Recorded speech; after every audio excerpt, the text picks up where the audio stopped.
quiero agradecer que me hayan invitado. Evidentemente, yo a las 4 de la tarde solo conocía a Joaquín Ibáñez, que le agradezco mucho. Supongo que él es el artífice, junto con María Luisa Martínez Muneta, de la escuela nuestra, y también muy fugazmente a Noelia, que la he visto una vez por la escuela. ¿Qué hago yo aquí? Y hablando de Santander, yo no soy de Santander, además, pero bueno, he estado allí mucho tiempo, tengo muchos amigos. He estado 7 años de consejero de Industria y yo creo que eso te da un cambio de punto de vista. Yo entiendo lo que decías de la administración porque la he sufrido en mis propias carnes de muchas formas y muchas veces, ¿no? Y creo que eso será el aportar una perspectiva diferente, ¿no? Y luego también creo que la perspectiva de la ingeniería industrial en el sentido de ver otras cosas, a veces distintas de las cosas urbanísticas o de las cosas de edificio, aunque también nosotros la construcción industrial la tenemos. Por eso, el tema del patrimonio, ¿cómo lo veo yo? Pues ahí lo he puesto con un lenguaje de compañía de seguros, ¿no? Porque he dicho que hay un continente, hay un contenido y hay un intangible. Y esto probablemente les choque, ¿no? Entonces, el tema del continente, los edificios, en definitiva, la construcción industrial, esto seguro que hay gente aquí que sabe mucho más que yo, ¿no? El tema de los talleres, el contenido y la maquinaria, esto es distinto, ¿no? Y como muy bien decía la ponencia que hemos visto hoy de las bombas, lamentablemente se ha perdido muchísimo patrimonio de este. Y fundamentalmente me atrevería a decir que por desidia, por llegar tarde, porque las máquinas siempre están. Y esto nos gusta, nos emociona, la tecnología, moldes, por ejemplo, que cuando hemos hablado hoy de moldes, estos eran de fundición, pero a mí se me ocurren otros moldes que se han perdido, como el ingenio de las personas para resolver determinados problemas a lo largo de los tiempos, ¿no? Y luego el intangible, que esto yo creo que es lo que menos se cuida de todo, ¿no? Que es la cultura del trabajo industrial.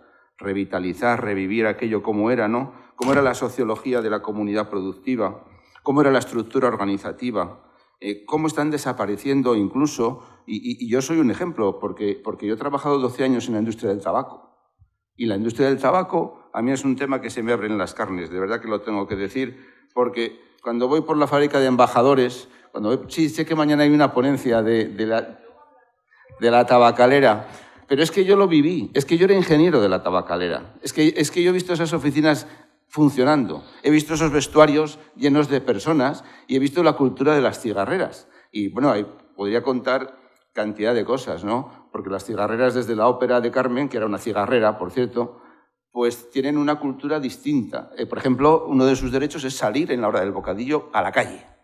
O sea, no se puede decir de aquí no se sale, no, salen a la calle.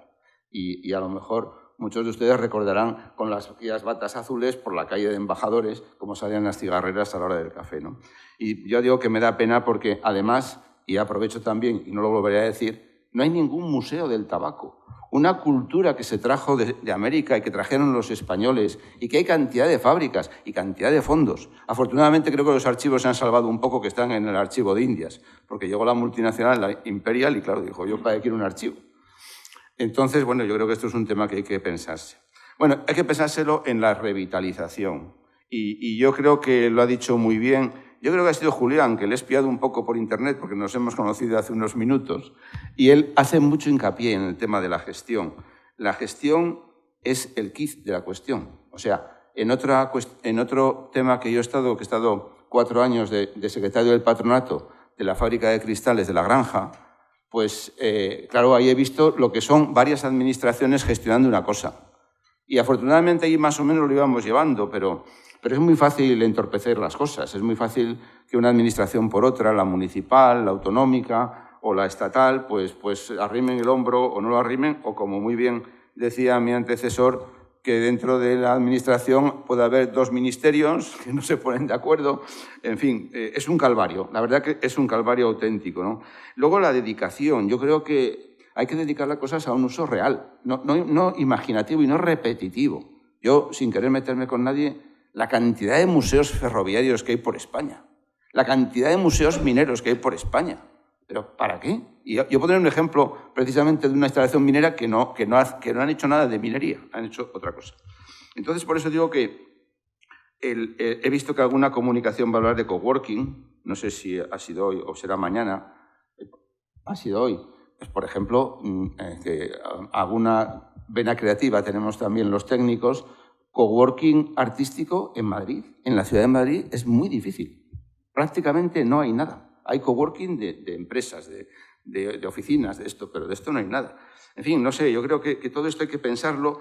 El turismo yo creo que está aprovechando poco el patrimonio industrial y es un motor del turismo. El turismo me parece una cosa buena, ya sé que probablemente a alguien no se lo parezca y, por ejemplo, Francia lo aprovecha mucho mejor que nosotros, el tema de patrimonio industrial, ¿no? Y, por último, pues lo que decíamos del abandono y la desidia administrativa, ¿no? Cuando no se quiere, cuando no se ve claro para qué. Bueno, aquí al lado tenemos un tema de desidia fundamental, no es nada industrial, ¿eh? Es el Colegio Mayor San Juan Evangelista, el primer colegio low cost que ha habido, edificado en el año 1966. Y por una desidia, en este caso de la universidad, no la nuestra, todo hay que decirlo, pues está prácticamente destrozado, ¿no? O sea, yo creo que, no sé, estas cosas, si tenemos muchas cosas, y las tenemos, pero no las cuidamos, mal asunto, no mal asunto.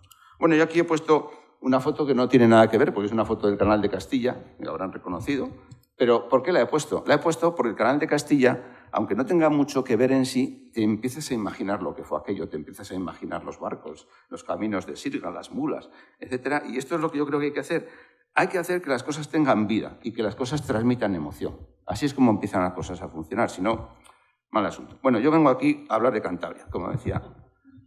Vengo aquí a hablar de Cantabria y no me voy a escapar. Realmente Cantabria, como muchas provincias españolas o comunidades autónomas, tiene cantidad de cosas. En el Plan Nacional, en las 100 del Plan Nacional vienen 4, fundamentalmente, y hay más que se pueden aprovechar, ¿no? Las 4 que vienen, no sé si se ve la flechita, bueno, más o menos conocen el mapa.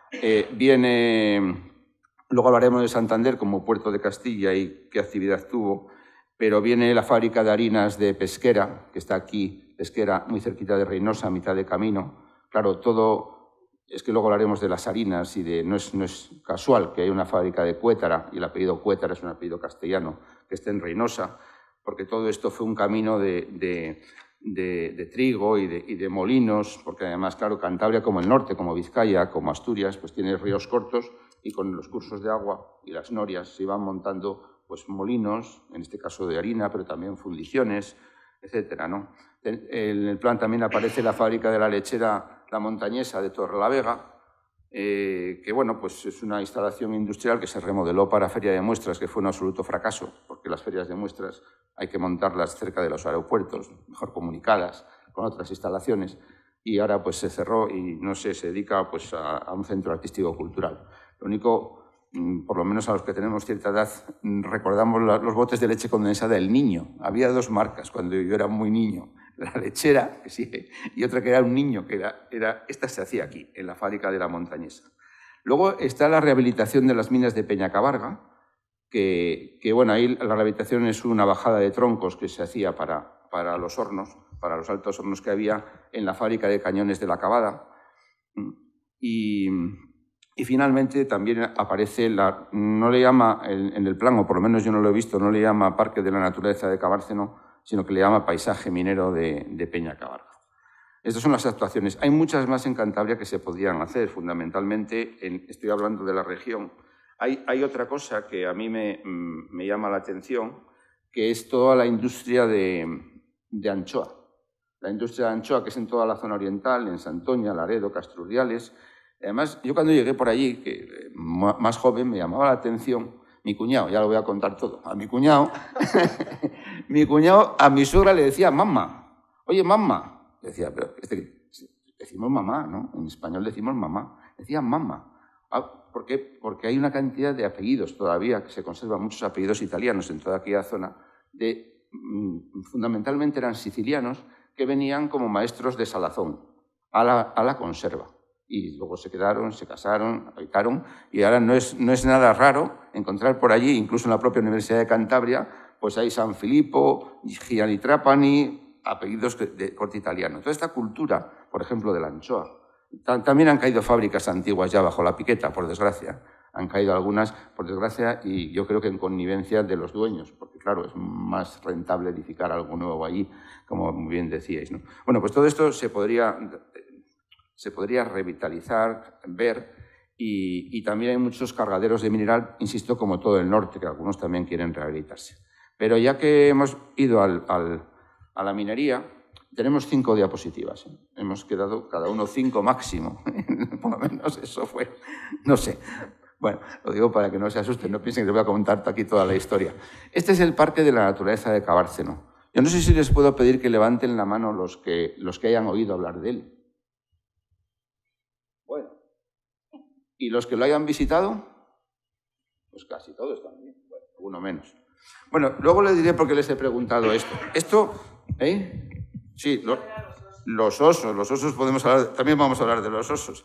El Parque de la Naturaleza de Cabárceno, en cifras, aquí hay cerca de 600 animales vertebrados. O sea, digo vertebrados, no digo mariposas, ni reptiles, ni animales pequeños. Digo vertebrados y que todos comen todos los días. O sea, esto no es un parque de atracciones como el de aquí de Madrid, que son cosas mecánicas que se paran y no consumen. Aquí consumen todos los días. Tiene más de 22 kilómetros de carretera interior. Yo recuerdo estando allí, porque yo también llevaba turismo, pues Opel quiso batir el récord de coches Opel en fila y lo hizo aquí dentro, porque claro, no podía colapsar el tráfico en otras carreteras, ¿no? Y como digo, lo curioso de esto es que, bueno, pues cuando nos tocó llegar y gobernar en la autonomía, yo cogí el coche y me fui a Cabárceno. Y llego, porque los cambios de administración a veces son traumáticos, otros son educados y ordenados, pero otros no. Y pregunto, oiga, ¿el director del parque? Respuesta, no hay. Ah, no hay. ¿Y quién dirige esto? Y dice, pues esto lo dirige en persona el presidente de la comunidad que viene por aquí casi todos los días a las 4 de la tarde. Ah, bueno, pues ya sabemos algo, ¿no? Entonces, digo, bueno, pues ¿me pueden traer los planos, el proyecto, el manual de proyecto para ver un poco? No hay. Y era verdad que no había, o sea, no es que me estuvieran tomando el pelo, ¿no? Era verdad que no había. Entonces, esto fue una actuación que se hizo un poco de aluvión, se hizo un poco de oye, pon ahí un poco más del muro aquel porque los elefantes no tienen sitio. Estoy contando la verdad, no se crean que estoy aquí haciendo chistes. No hay un plan de marketing, por eso preguntaba quiénes lo conocían y quiénes no, porque a veces allá en Cantabria todo el mundo piensa que se conoce, ¿no? Y cuando llegamos, una cosa que era manifiestamente ilegal, era gratis para los cántabros. Y yo digo, ¿y cómo sabéis quién es cántabro y quién no lo es? Dice, pues muy fácil, por la matrícula del coche, cuando había provincia. Bueno, con esto doy idea, saben que es ilegal completamente, puede uno hacer concesiones a ciudadanos de la Unión Europea, pero ni siquiera siendo españoles se puede hacer gratuitas de este tipo. Bueno, esto fue la primera llegada. Al cabo de 15 días vino la SEPI y esto entramos ya en los temas de gestión. Dice, oye, nos debéis 5.000 millones de pesetas. Digo, ¿así? ¿Y cómo es que os debemos esto? Dice, pues muy fácil, porque tenéis un parque de la naturaleza edificado encima de nuestro terreno minero. Y pues, oye, pues claro, es que uno tiene enfrente a otra administración y otra administración que también tiene sus obligaciones. O sea, no puedes decir, oye, mira, bueno, pues al final logramos salvar el tema, vamos a ver cómo lo arreglamos. Vamos a ver cómo lo arreglamos. Oye, pues se nos ocurre de esta forma, que tenemos un terreno ahí que no usamos, pues venga, vamos juntos a hacerlo. Y lo arreglamos, realmente lo arreglamos. Bueno, anécdotas hay muchas sobre este parque. El parque es una realidad y también nos debe hacer reflexionar. Yo, sinceramente, no estoy ni de simpatía ni de antipatía. Esto es una realidad, esto funciona, fue hecho como fue hecho, pero a veces, cuidado, porque a veces yendo por una senda estrictamente legal, a veces uno llega a no hacer nada. Esto también hay que reconocerlo, ¿no? Y como digo, pues los osos, alguien ha hablado de los osos. Aquí creo que esos hay como unos 60, ¿no? Y un día venía una visita y se me ocurrió decir, aquí tenemos más osos que en toda la cordillera cantábrica, que es verdad, es verdad. Yo creo que hay menos ejemplares que aquí dentro. Y me dice una señora, dice, pues oye, ¿por qué no repobláis la cordillera cantábrica con los osos? Digo, pues mira, aquel oso que está allí creo que nos lo regalaron de un circo. Aquel oso, o sea, son osos que morirían porque no están acostumbrados a vivir en estado salvaje. Los animales, por cierto, no valen nada. Si alguien quiere tener un león o un tigre, etcétera, vale el transporte y vale luego el mantenimiento, pero en sí el animal es bastante fácil de conseguir. Bueno, como digo, este parque era un parque muy estático, era un parque que a veces se veían los animales, a veces no. Me dice un día el director, oye, ¿por qué no montamos unas granjas pequeñas para que los niños puedan tocar los animales? Digo, ¿y qué ponemos? Dice, pues ponemos terneros, ponemos gallinas, ponemos conejos. Digo, hombre, pero esto es un parque de animales feroces, de animales de la selva. Y no me parece bien, no me parece. Dice, no, que sí, que sí. ¿Y saben cómo me convenció? Dice, mira, a todo un niño ahora le dices que te pinte un pollo y lo que te pinta es un pollo asado, como el de Carpanta.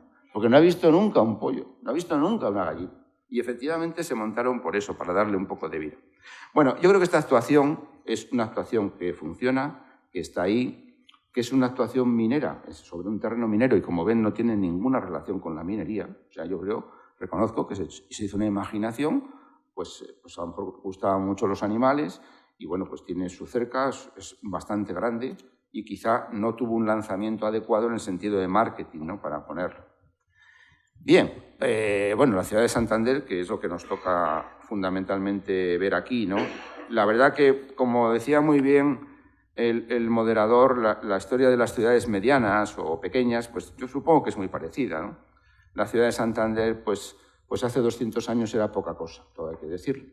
Vienen unos decretos que prohíben la importación de grano y entonces se potencia el puerto con el grano, se potencian por eso las industrias de molinos de harina que hay en el camino a Castilla y viene una primera generación de... También la guerra carlista, la primera guerra carlista, el puerto de Bilbao lo machaca bastante, con lo cual se beneficia a Santander y ahí empieza. Y luego ya el despegue definitivo viene a principios del siglo XX con la repatriación de capitales de América, cuando el desastre del 98 se fundan ya las industrias hidrometalúrgicas, Nueva Montaña, Quijano, Solvay, que existen todavía, ¿no? Y bueno, pues ya se incorpora esto, aunque Solvay no está en Santander, en la ciudad, está en Torrelavega, como saben. Pero ¿qué quiero decirles? Que Santander fundamentalmente es una ciudad portuaria, comercial, que llega a la industria más bien como un sitio de embarque, porque las industrias están muchas en Torrelavega, en esas zonas, o en Reynosa, la famosa naval de Reynosa, que por cierto, yo un día les pregunté cómo habían montado una naval en Reynosa, que como saben no está en la orilla del mar, ¿no? Y me dijeron que era para que los cañones de los destructores y de las fragatas no alcanzaran la industria. Yo creo que no era verdad, que se montó por otras razones, pues eso, de amistad o de naturalidad, ¿no? Bueno, hay pequeñas fábricas de alimentación, lo que se llamaba antes coloniales, de bebidas, etcétera, y fundamentalmente el tabaco. El tabaco tiene 3 instalaciones, que como muy bien nos decían, la primera es una actuación ejemplar, es un caso de éxito, que es el depósito de tabaco en rama. Este era el depósito de tabaco en rama que se remodeló completamente y ahora es la Biblioteca y Archivo Central de Cantabria. La verdad que las instalaciones son magníficas, no tiene nada que ver con ninguna biblioteca de las que hemos visto por aquí. También había suficiente espacio, ¿no? El depósito en rama y luego pues hablaremos luego un poquito de la fábrica y el depósito de elaborados, ¿no? La verdad que como ejemplo también he puesto esta foto que les llamará la atención porque es una foto aérea del Palacio de Festivales. Yo no sé si se ve ahí el Palacio de Festivales. Este es el Palacio de Festivales actual de Santander, pero aquí se ve muy bien cómo aquí había un astillero, porque todavía se conserva un dique, que es el dique. El grande estaba aquí y se deshizo, pues el aparcamiento y parte del Palacio de Festivales de Cantabria, que supongo que lo conocen y quien lo construyó, un palacio magnífico y que además, según me explicaron, pues querían que estuviera dentro de la ciudad, se construyó aquí. Pero el astillero había cerrado y lo expropiaron. Claro, con esto pasó algo parecido a Cabárceno, que al cabo de unos años los propietarios del astillero no estaban de acuerdo con el precio justo de la expropiación y presentaron una demanda, y una demanda que ganaron, porque el Tribunal Central de Cantabria, el Superior de Cantabria, condenó a pagar 8.000 millones de pesetas, de las pesetas, a los dueños. Al final el Tribunal Supremo lo rebajó a 5.000 millones y creo que llegaron a un acuerdo que por 20 millones en mano pues se acababa. Pero lo comento también como otro ejemplo de cosas que luego se hacen y luego vienen y repercuten en esto. Bueno, ya como transparencia final, aunque le he llamado, que no ha sido muy acertado, oportunidades, yo diría que son cosas que se podrían hacer y algunas ya se han apuntado, ¿no? de esto. En primer lugar, hay un depósito de locomotoras que existe, o sea, que está allí, que es el depósito de Cajo de locomotoras. Aquí ocurre lo mismo. Un depósito de locomotoras no era un sitio donde se guardaban las locomotoras, que, por cierto, bueno, es que el edificio no es exactamente el que había, tuvo hasta 44 locomotoras, sino que un depósito de locomotoras era la organización del trabajo de los maquinistas, era la distribución de las cosas, donde se ponía la materia prima, la arena, la grasa, el carbón, cuando eran de vapor, el agua, donde se reparaban, por supuesto, las locomotoras. Y aquí ven que tiene un puente giratorio, que es con el que se daba vuelta cuando eran de vapor, porque ya las eléctricas y diésel no lo necesitan, ¿no? El edificio original era de 1860 y el actual, el que ven en la foto, es de 1955 porque se remodeló. De esto, el Ayuntamiento de Santander, en colaboración con otras universidades, ya tiene y ha hecho una recreación virtual de cómo quedaría. La verdad que es espectacular por la luz que tiene y no están pensando en dedicarlo a nada ferroviario, lo cual a mí me agrada mucho. Están pensando en dedicarlo a un jardín botánico, por ejemplo. Hay que darse cuenta que Santander llueve y que es un recinto cubierto que puede hacerse de todo tipo, desde ferias, etcétera, ¿no? Esto es una posibilidad. Otra que ya no es tanta posibilidad, que es la que ha mencionado mi compañero y antecesor, son estas dos naves industriales. Pero claro, en Santander hay mucha nave industrial del puerto, mucho espacio para almacenar, que son las naves que se llama de Gamazo. La primera, la grande, la de la izquierda, es de 1908, la segunda, más pequeña, es de 1950. La verdad que requiere por dentro, esta es la foto por dentro de una de ellas, requiere pues mucho acondicionamiento. ¿Qué va a ir aquí? No lo digo yo, lo ha anunciado el ministro de Fomento, que aquí va a ir la colección de arte de Naire, bueno, parte, porque la colección de arte de Naire, como saben, son 1.200 cuadros. Y aquí van a ir 60 rotando y los otros, o parte de ellos, van a estar en las arcadas de nuevos ministerios, que hay unas arcadas vacías, pues ahí van a estar. Hombre, es una suerte tener un ministro que ha sido alcalde de Santander. Algo tenía que aportar, ¿no?, en ese sentido. Bueno, y ya finalmente las dos cosas que comentábamos. Este es el depósito que se llama de elaborados de Tabacalera. Es un edificio, bueno, pues también de los 1950, pero es espectacular la torre de oficinas que tiene con ese ala de gaviota cubriendo la terraza. Y luego las naves industriales. Por aquí entraba mucho producto, mucho cigarro, hecho ya habano, etcétera, para distribución en toda España, y la fábrica también sacaba por aquí su producto. Que la fábrica es esta, que es el antiguo convento de las Clarisas de Santa Cruz, desamortizado en 1835 y convertido en fábrica de tabaco en 1838. Hoy día en estado, diría que de semiabandono. Yo no sé muy bien si se entregó al ayuntamiento, no saben muy bien, querían que fuera el museo de prehistoria de Cantabria, al final, pues lo que comentábamos, esto lo decide la autonomía y esto si es del ayuntamiento, pues no se sabe muy bien. Y esto es un poco, la verdad que yo lo que quiero es agradecer que me hayan invitado a esto porque es que me está apasionando y espero que en el próximo seminario ya nos conozcamos mejor. Pues nada más, por mi parte ya no digo más.